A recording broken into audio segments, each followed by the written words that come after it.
Lou and I are talking about this because when we started, we were really young.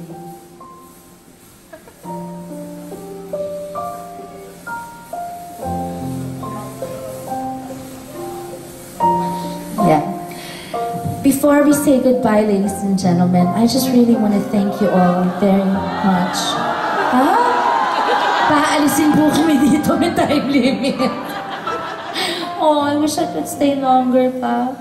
But I'll be thanking you and Sharon when I go home after the tour. From here we go to New Jersey, and then I go on to Toronto. Then I fly to LA for my return to the Shrine Auditorium. And then I do one for the first time in Houston, Texas. Pagdasal niyo lamang po walang magkasakit. Dahil kawawa rin naman mga kababayan natin, di ba? I know you miss home. We miss you back home too. You've probably made very good lives for yourselves compared to the lives you left back home. But I know it gets pretty lonely still sometimes. And thank God for TFC. We have a way of being in touch with you and updating you about what's going on back home. It's really not so bad.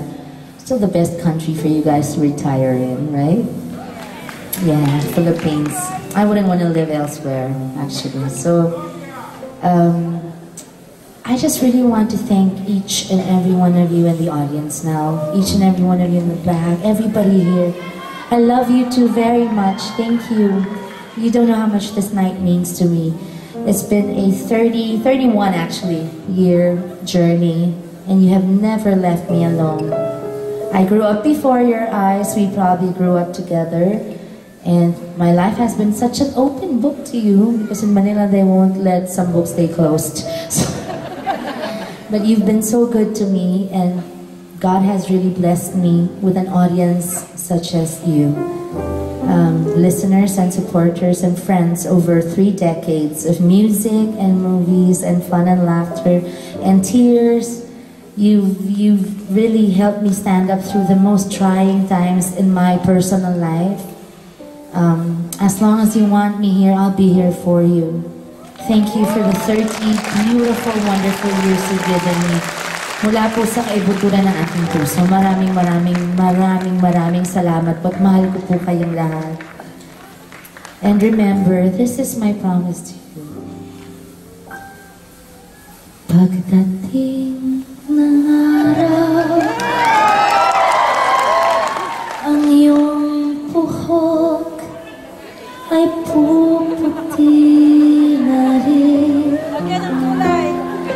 Sabay tayo mangangarap ng nakaraan sa atin. Ang nakalipas ay babalik natin.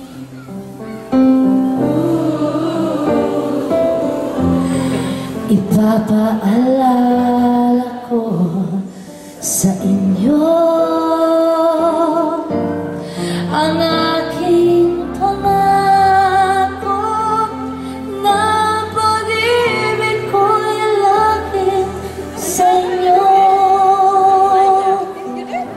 Kahit maputi na ang buhok ko.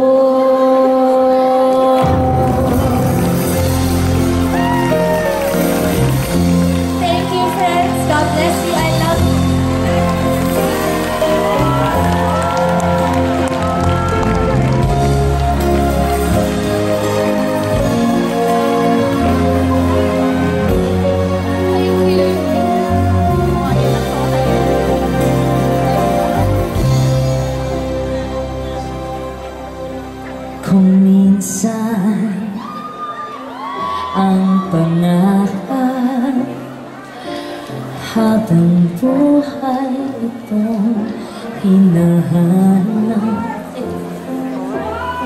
bakit nga ba nakapagkakataon pag ito ay nakamtan? Bakit may kulang pa? Mga bitong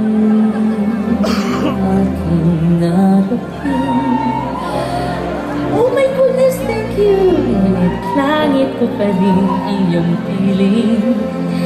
So sweet, thank you kapag tayong dalawa'y naging isa. Thanks, Dad.